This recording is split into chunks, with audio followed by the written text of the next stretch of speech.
সর্বরোগের মহৌষধ হিসেবে মধুর ভোক্তা দিন দিন বেড়ে চলেছে, কিন্তু প্রাকৃতিক পুষ্টিগুণ সমৃদ্ধ মানসম্পন্ন মধুর উৎপাদন ও সরবরাহ নিতান্তই অপ্রতুল।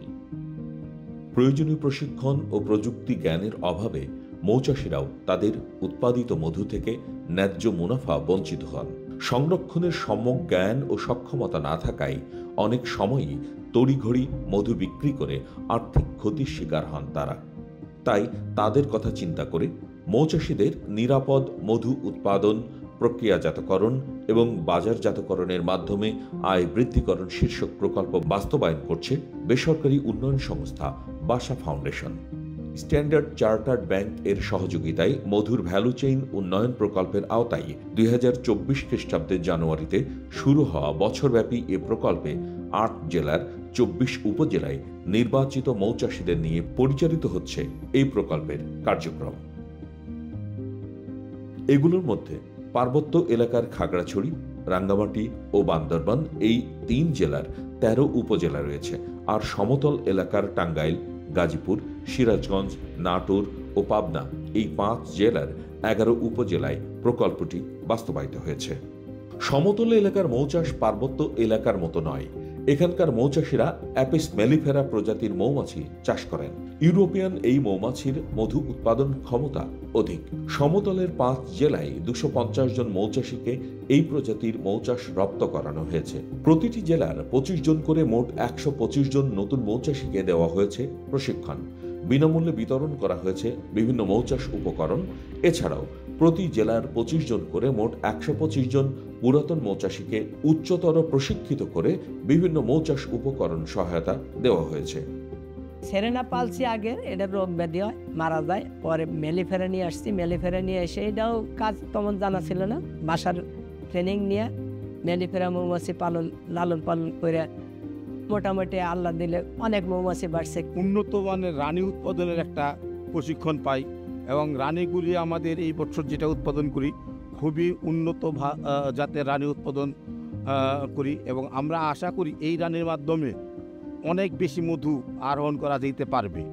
সমতল এলাকার মধুর মান বৃদ্ধিতে 8টি আধুনিক মধু প্রক্রিয়াজাতকরণ মেশিন বিনামূল্যে বিতরণ করা হয়েছে।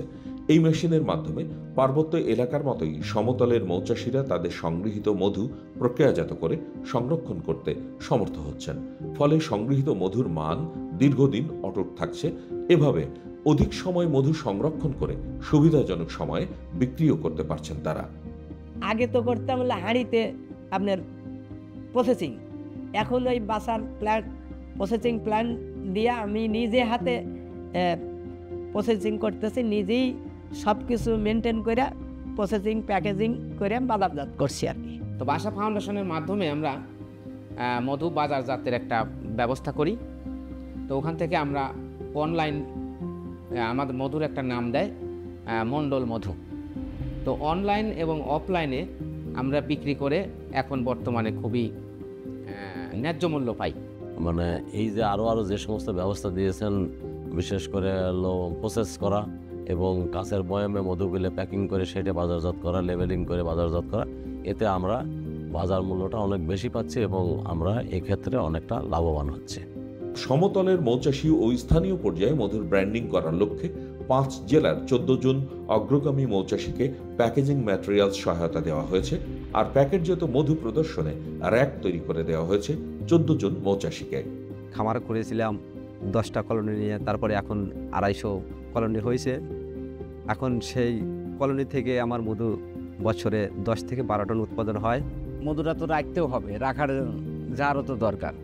সেই অনুযায়ী তারা আমাদের ফুড গ্রেড কন্টেনার দিয়েছেন, কাচের বোতল দিয়েছে, লেবেল দিয়েছে, মধু রাখার জন্য একটা ডিসপ্লে করে দিয়েছে।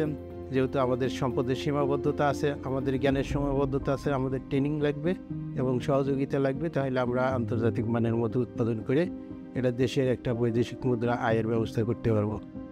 বাসার মৌচাষী প্রকল্পে সম্পৃক্তদের মৌচাষের সামর্থ্য বেড়েছে, উন্নত হয়েছে সংরক্ষণ ও সরবরাহ সক্ষমতা, বেড়েছে মুনাফা। এই প্রকল্পের সেবা গ্রহীতাদের মৌচাষ হয়ে উঠেছে আরও সম্প্রসারিত। মৌচাষে প্রতিষ্ঠিত হয়েছে টেকসই উন্নয়নের ধারাবাহিকতা।